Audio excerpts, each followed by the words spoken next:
Hey guys, this is Courtney back from Willow's Bloom, and I'm here to give Cancer your April forecast using astrology and a little bit of tarot.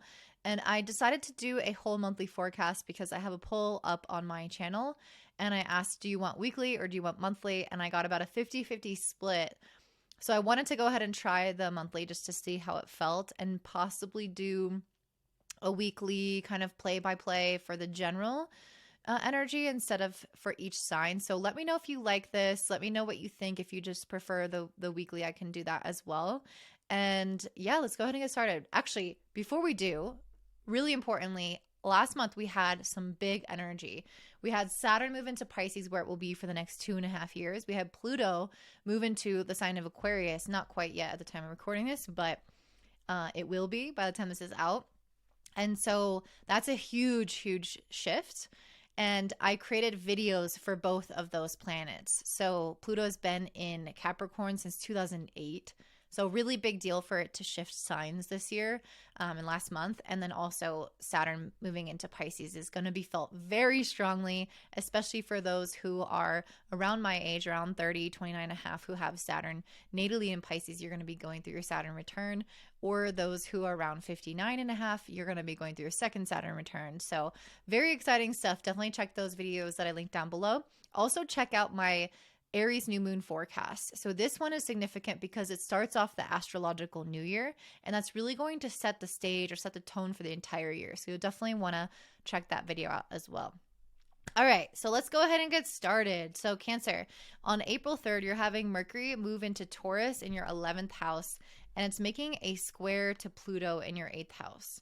So this is interesting. Whenever Mercury moves into your 11th house, we can usually kind of pick up the speed a little bit in terms of our social engagements. You might find that you have more friends or more things to do or more people to talk to or more things that you're interested in trying, getting out there in the community. Maybe your social media is picking up. Maybe people are texting you more. It's usually more of an energy of networking. So you might find that you're just more socially occupied, but it's interesting because it's squaring Pluto in the 8th house. So there might be something about this that's bringing up fears from your past and kind of worries and insecurities. And I see that with the 9 of Swords here. I definitely feel like maybe you guys have had some relationship issues over the past few months, over the past year, that could sometimes be triggered as you're moving more into a social sphere. You might also just have general worry and anxiety that impacts you and how you are in your groups and in your community. So maybe you have had some just difficult stuff in your life or bigger emotions that can kind of be brought up and you have to kind of manage those. So it's about really putting yourself out there and allowing yourself to like enjoy things, celebrate things, give and receive equally, and try to overcome any of those fears, any of those worries. Also, any like self-protective mechanisms, trying to keep to yourself or having more secrets or really not engaging with others as much, kind of wearing a suit of armor or feeling like you have to hold yourself back. I really feel that this period of time is asking you to explore a little bit more your vulnerability with others. And that could feel uncomfortable because of past situations. So just give yourself patience, but also try. Okay, I also pulled the authenticity card. So it is also a time in which to focus on what feels authentic to you. So being yourself in relationships, being honest, being truthful, bearing your heart, bearing your soul, but to the right people. Recognizing, oh, it feels good to talk to this person or it doesn't feel good to talk to this person, and finding out who your authentic matches are as well. So I really feel like you're going into a new era around relationships, and you being yourself will help you attract the people that align with that energy. Oh, excuse me. I have a candle burning and I feel like it's getting up. It's bothering me. Also, the 11th house is a lot about our authenticity and individuality versus our feeling of belonging. So if you ever notice that you feel like you are trying to conform to fit in, or again, are hiding yourself in some ways, this is your time to face that and try to wear your heart a little bit more on your sleeve with the right people that you feel safe with. And that's going to help you moving forward. On April 5th, we have Mercury in the 11th, sextiling Saturn in the ninth. So this is a good day um, in terms of helping you kind of cement new beliefs around your relationships. So let's say that you do take risks a few days earlier and you are vulnerable and you are authentic and you talk to people in more heart-centered ways. I really feel that you're going to start to see that take shape in your life and help kind of shift the way that you perceive things. It's going to help you feel like you are maybe a little bit more trusting of the universe or of people. Like there are ways in which I think you're just going to feel a lot more supported and almost like the universe has your back a little bit here with this energy. Anything you want to say about this? The Six of Swords, any other energy coming out with this? Could also be a good energy for planning as well. So this doesn't just have to be related to relationships. If you are trying to plan for the future on April 3rd when Mercury squares Pluto, you might have some fears and doubts come up that you're not going to be able to do it, or that your insecurities could get the best of you, or maybe you have some things that you need to work through, like maybe you have some debts, or maybe you don't know how you're going to afford something. And then on the 5th, I really feel like either your relationships or your goals and plans will start to solidify a little bit more. And you'll start to feel like, okay, this is where I want to go. These are the changes that I need to make. And I see you becoming more confident with the Six of Swords and then the King of Wands. The King of Wands is extremely confident. He's a leader. He's creative. He's taking charge of his life and implementing these changes that he needs to make. So many of you guys, either in your relationships or your future goals, I really feel like you're going to start to take action. You're going to see the plan and you're going to implement on the 5th. So it's a good day to feel like you commit to something and you solidify something. So yes, I'll be your friend. Yes, I'll hang out with you. Yes, I'll sign this lease. Yes, I'll start this new job. Yes, I'll whatever it is that's going to lead you towards that goal. And then I see this especially because in terms of your career, you're going through this little healing spurt on this day on April 5th because the sun is conjuncting Chiron in Aries in your 10th house. So this is a time in which the collective is healing our masculine energy. For you in particular, this is healing your masculine energy within your career.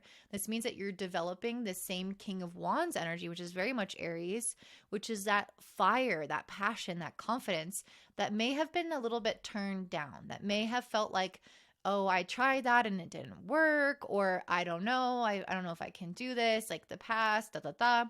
I see that really being healed.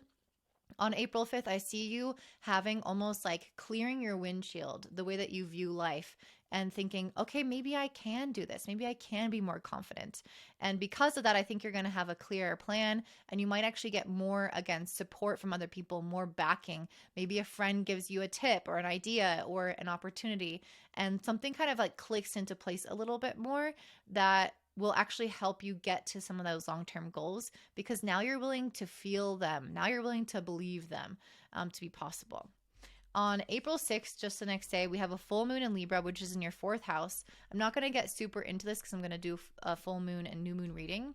But the full moon in your 4th house can bring changes, endings, culminations in the area of our home. This can also activate the career and our sense of security, our emotions, our relationship with our family. So that area is going to be highlighted for you. On April 11th, you have the sun conjunct Jupiter in Aries in the 10th. This is really good. I feel like this is some of the best energy of the year because sun conjunct Jupiter is one of the best transits to have, period. And we're all experiencing it. And you luckily are experiencing it in the career sector. So this can oftentimes give us a lot of clarity. I think where you may have felt like you were having some doubt or you had lots of options or lots of ideas and you were kind of like not firmly focusing on one area or firmly grasping onto something and taking steps. With the Sun Jupiter, I feel like you're going to gain some of this wisdom and clarity from the universe. Jupiter tends to bring wisdom, Sun tends to bring clarity. Bring those together and it's like our higher self is communicating to us about those next steps that we need to take in life. The 10th house, which is where this is happening, is career, but it doesn't just have to be career. It can be any big life step, getting married, buying a house, moving, any other thing like having a child, these big things that kind of progress our life forward, those are 10th house matters as well. So if there's something big either in your career or personal life that you've been desiring to create, I feel like you're going to gain a lot more clarity around that, and maybe even be able to make a certain decision and take a certain step.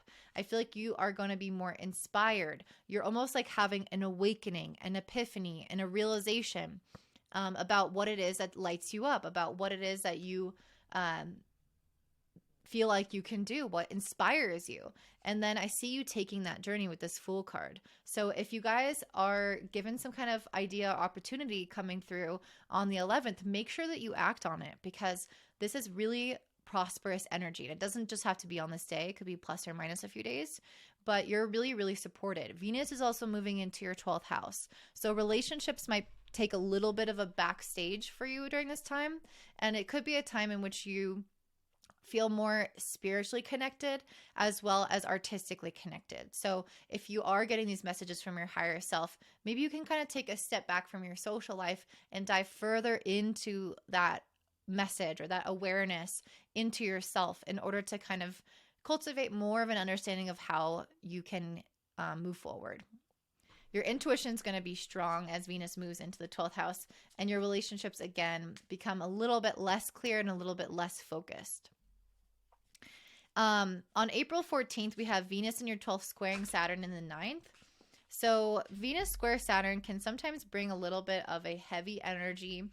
As I mentioned, your relationships kind of shifted into the back seat a little bit, and then maybe they cooled down in some respects. Maybe you don't feel like going out as much, or you're just feeling like you want to connect more with yourself and do hobbies alone, or kind of do things that are not necessarily always super social. Normal for this. But when Venus squares Saturn, we might take that a little bit more to an extreme. We might feel like we really isolate, or we actually lack support, or lack money, lack resources that we need to do something. You might also feel like you're pushing and you're pushing ahead and you're working super hard, but you're kind of tired. You're kind of at your wit's end, but you're not willing to give up.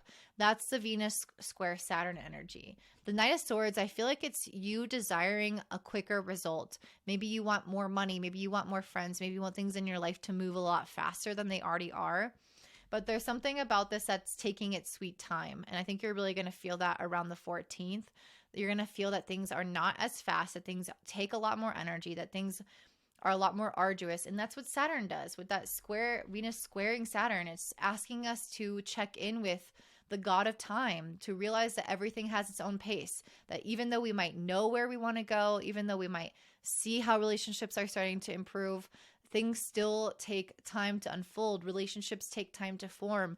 Goals take time to work on, and they don't just snap our fingers and appear in our lap. So I think some degree of patience is necessary, self-compassion, self-love, self-support, and recognize that if you're feeling a little bit of lack during this time, socially, emotionally, monetarily, that's really normal as well. On April 20th, we have an Aries solar eclipse. This is a new moon in your 10th house. This is a really big deal, and I'm going to do a whole video just on this. But a solar eclipse in your 10th house can bring some really massive changes. The last time solar eclipses happened in my 10th house, I left my entire career of teaching English, and I had gotten a master's degree. I spent my entire life really just like teaching English, traveling around the world, learning about the subject. I started a business around it. I started a blog around it. I had dedicated so many years to that effort. And ultimately, I woke up one day and realized this isn't what I want to do. I love this work, but I want something more spiritual. I want something that encompasses all of the sides of me. And when I had that solar eclipse, I changed careers and eventually kind of found my way into astrology sometime within that year. And that's kind of something that could happen to you guys. You could have some really big life chapters, some really big new beginnings in your career where you realize that something wasn't working. Maybe something was fun while it lasted, but isn't your future, isn't who you were meant to be in this next chapter. And our solar eclipses can wake us up and can enlighten us about what that future is and get us a little bit more serious about the things to come. So I'm excited to see that for you guys on April 20th. That's going to be a really, really, really big deal and a significant chapter in your life. On the same day, you also have the sun moving into your 11th house, into Taurus. So even though Venus has been in your 12th, which could have put your social energy a little bit more internal, it will start to balance out a little bit on the 20th when the sun moves into your 11th house of community and friendships.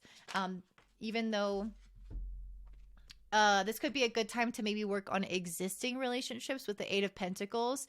So with Venus in your 12th, maybe it's not about going out there and making all these new friends and doing all these new things, but maybe you really invest into the people that you've started to kind of cultivate a dynamic with, or you feel like you're even working towards your dreams and your goals, for example, and it's putting your energy into having a plan and being dedicated. Sun moving into Taurus in general is just about laying the foundation, being consistent, showing up and doing the work day after day. And I really feel like this is telling you guys that with this Eight of Pentacles, hone your craft, get better at your skill. If you have something come through for the Aries solar eclipse that gives you an idea of the future that you could have or the things that you desire, but you don't have all of the skills built or you don't have the foundation laid, this is your opportunity to do so as the sun moves into Taurus. Consistently, day after day, rain or shine, show up and put the work in, and you'll really start to see that that makes a huge difference in your life. On April 21st, we have Mercury retrograding in the sign of Taurus in 11th house. And this is happening until May 14th. So as we all know, Mercury retrograde is about redoing. Whenever a planet goes retrograde, it starts to turn its energy inward and reflect on the path that it's already gone. So what have you already completed? What have you already been kind of working on in terms of maybe ideas or projects or contracts or tasks or communications, ways that you connect relationships, even trips, things of that nature. I wouldn't necessarily recommend a trip during a Mercury retrograde, although I've taken it and it's been fine. It's just sometimes the plan doesn't land in the right state. That's happened to me before. But eventually you get to where you want to go. But Mercury retrograde in the 11th house, I think ultimately it's about reflecting on what it is that you want long term and making some adjustments, because I think that you might get some really cool ideas on the 20th. Like you might get this big epiphany, this big click, this big realization, but it's not the full message. It's not the full plan. You know, it's like I see the vision, I see what's wrong, but I don't actually have all the steps. And so when Mercury goes retrograde with the Two of Wands describing this, I really feel like it's your opportunity to kind of sit down, pen and paper, and draw out what that plan is for you. So what is going to create the sense of abundance? How do I need to manage my time, manage my days in order to feel like I'm not maybe always trading my time for money, or in order to feel like I'm getting paid more to align with what I deserve? Or if you want to have a family, for example, and one of those big next chapters of your life is to create something, like physically or emotionally create something in your life, what do I actually have to do step by step in order to be prepared for that? So do I need to change my eating habits, my exercise habits? If I'm making music, for example, do I need to budget for buying certain sounds or having certain people listen to my music and offer support? It's like, what are you creating? What's your plan for getting there? And then the last step with this King of Swords is setting the clear boundaries and being honest with yourself about this plan. So you might have to actually realize, all right, the way I've been trying to do things in the past, it wasn't working because I kept getting distracted. I kept overspending. I kept doing this or doing that. I kept letting people tell me it was bad and getting discouraged. Just like being clear and honest with yourself and with others and setting these really important boundaries in order to ensure your success. So I'm seeing a lot of like the masculine energy here. Let's implement. Let's know what we're doing. Let's take it step by step. Let's be honest about our limitations. Let's be honest about the confines within which we have to work and make adjustments accordingly. And I think the Mercury retrograde period is a lot about experimenting with this whole picture, with what you've tried and what didn't work, and experimenting and adjusting to figure out what does. So I really feel like that could apply to anything that you're trying to go after, but this could also apply to relationships as well, because this is in your 11th house. So maybe you've been trying to do relationships one way, and you've been trying to network, market, put yourself out there online one way, and it's like, it's not working. Let's go back to the drawing board. Let's get realistic. Let's create the sense of abundance. How do we do that? Okay, moving on. So the last transit that I'm going to discuss is April 25th. You have the sun in your 11th sextiling Saturn in the 9th. So this is that same energy that I was talking about with Mercury retrograde, where we're creating that specific plan. But what's interesting is with the sextile to Saturn in the 9th, I do feel like there's something more that you need to study, that you need to learn. So you can't just make a plan and implement. If you're missing key pieces of information, you might have to actually go back, fill those knowledge gaps, and then you can move forward. So let's say you do want to make music. So yeah, okay, you budgeted your time, your money to buy this and that, but maybe you actually haven't learned X, Y, and Z skills to produce certain sounds. So you're going to have to go back and actually learn those things so that when Mercury goes direct again, the creation that you make actually comes to life in a more full, robust, and sound way. The sun sextiling Saturn wants us to implement. It wants us, especially, to learn in order to implement. So to grow as a person, to acquire more skills, to be better. So it's not just the actual implementation itself. It's the study, then implement, then create. It's like this whole process of embodiment. So how do we grow? And then how do we show others how much we've grown through our work? Through our relationships. And so sometimes this will be, if this is dealing with partners or friends or social media management or anything networking or relationship oriented, it's like, okay, I'm going to go take this copywriting course and then marketing course, and then I'm going to go and actually connect more with people, or I'm going to approach people with this new communication tactic that I read in a book. And it's like, let's learn, let's implement, let's engage, and embody. And that's how you're going to start to see those results that you're looking for. Any other messages just about this month in general? We have the Ace of Swords. I really feel like you guys are having some type of intellectual breakthrough or realization this year, or this month, especially with the Sun and Jupiter conjunct in Aries in your 10th house. I really feel like it's going to give you a bright idea, a click, an awakening. And I think ultimately it's going to be a really exciting month to pursue those things. But it's going to take also honesty, self-reflection, not beating around the bush, being direct, being frank. I feel like it's going to take a lot of that energy, kind of, again, the more logical and masculine energy to make this thing actually happen. So let's go ahead and pull some advice cards for you on the month of April. What advice do you have for Cancer? Lapis Lazuli.